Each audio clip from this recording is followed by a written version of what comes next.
Today's project is building 3 things that we need to get for goats. We're getting goats in just a little bit, and we need a house for the goats, we need a milking stand, and then we need a feeder. So those 3 things are what we need.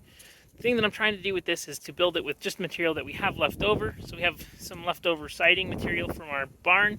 We have a bunch of pallets from freight deliveries that we got for things like flooring. We have just random size 2x4s, a few odd sheets of plywood, and that's about it. The thing we're going to start with is the actual house. Then we'll get into the milking stand, and then we'll do the feeder.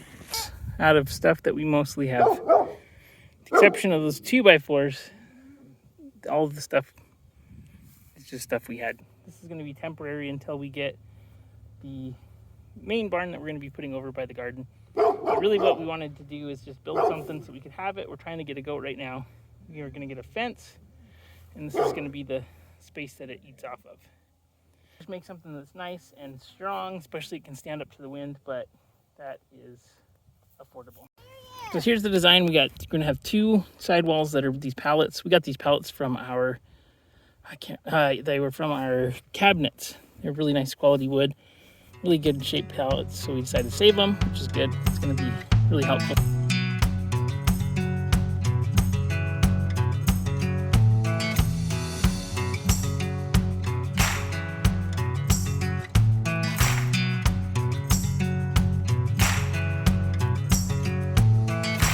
Here we are. I made this thing 67 inches wide because that's how long that piece of wood we had was. So I matched it there, 67. This is going to be the front of it. We're going to have a door. What I'm going to do is notch this so that it's flush on this part. Give us 4.5 extra inches, a little bit bigger of a door opening. Together we only have 5 2x4s into it, and everything else is just leftovers. That's pretty good.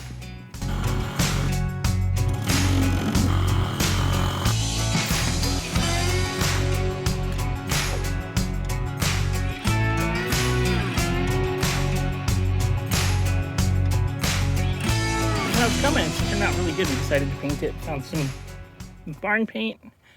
We had this extra panel from the side of our building.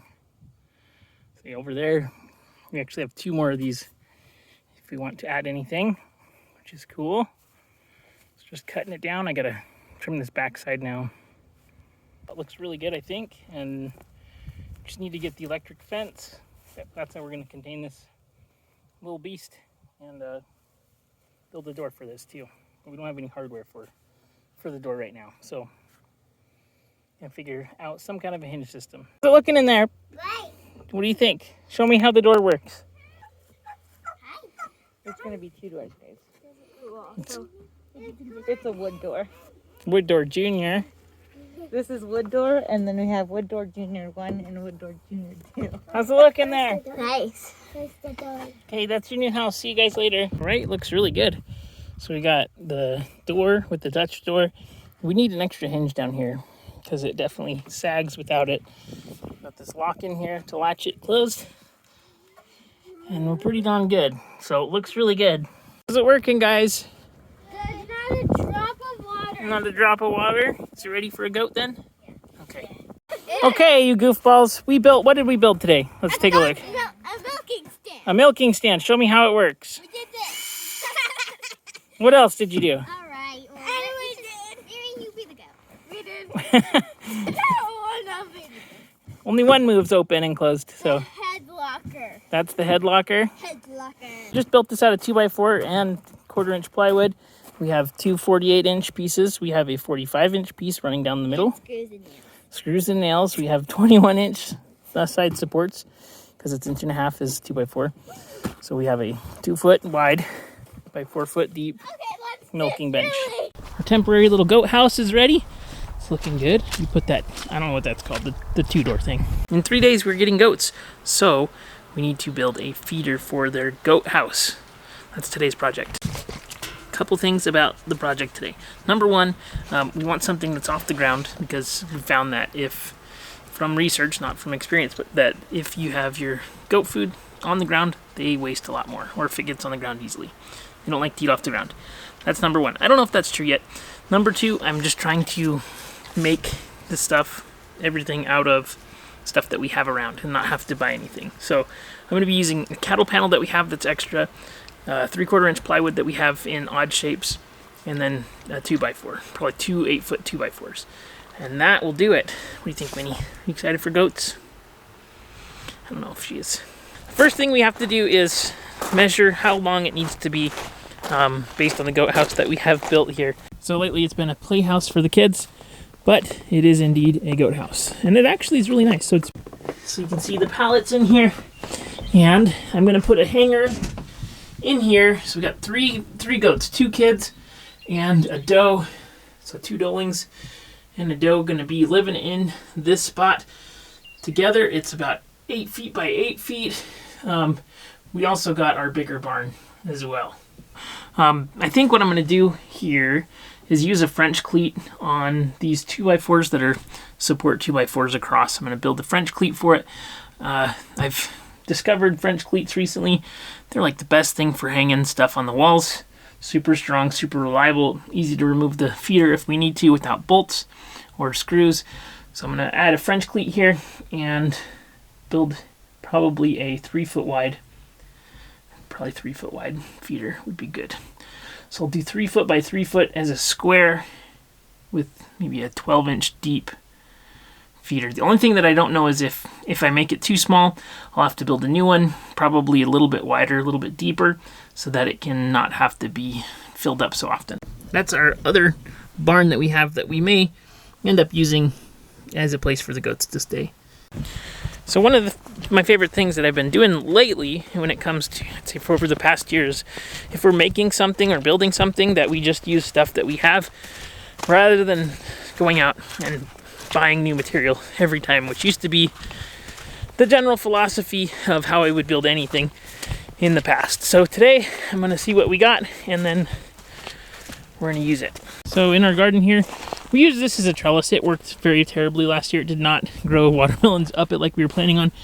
I'm going to use this and cut off some of this and use it as the spot that holds the hay. Okay, so I got my 3/4 inch plywood. What I'm going to do is a 3 foot by 3 foot square for the back. Then I'm going to do a 3 foot tall by 1 foot deep sides, 2 of those. A 3 foot by 1 foot tall for the bottom. So it's going to be essentially a box with both sides, the bottom, the back.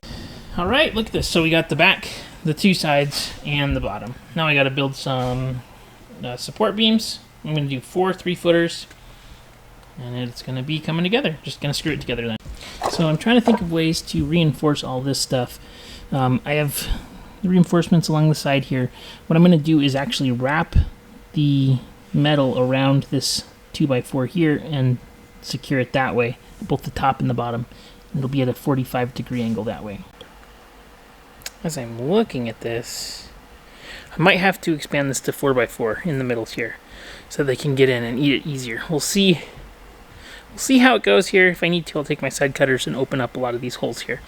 But what I'm doing is I have this bent over. I'm going to put my 2x4 underneath here, wrap it over, and then staple it on there. And I think that's going to be a really secure way to attach this here. I wasn't sure how to attach this kind of netting that's going to be bearing some weight. I think that's going to be the solution to it. We'll see how it works out though. Okay, so I have my 2x4 inch netting here. I have the netting that runs up and underneath. This is the back here, stapled on the front, or on the bottom rather, and then hammered under the front. Now the bottom is going to go on top of here. And that should give it enough strength, I think, to be holding, quite a bit of weight of alfalfa and hay and stuff like that. Ultimately, I think that's what you got to think about, is how much weight is going to be supporting.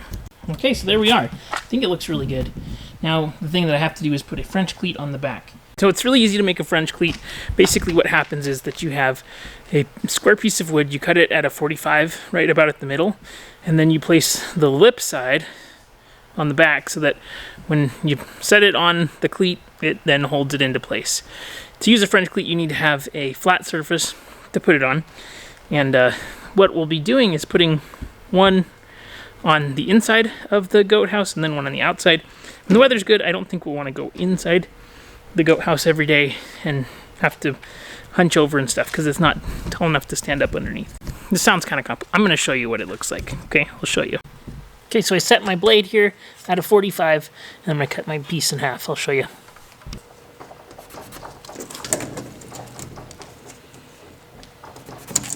Okay, now we gotta go install the cleat. But as you can see here, it hooks on, just slides on it, and boom, works really good. Okay, so installed the big one out there, and it was way too big for that small space. So we're gonna install that on the outside. I'm gonna show you what that looks like here. Here is the new feeder that I just whipped up really quick. This one, much smaller, much better for the inside. We have coverage on the outside, so I'll show you what I mean here. Okay, so here's the feeder inside here on the French cleat hanging off the ground. It's definitely too big because it's gonna be hard to fill it. So this is going on the outside. We're putting in that small feeder right in that place, so it'll be easier to fill. And the big one will go right here, attached to the side.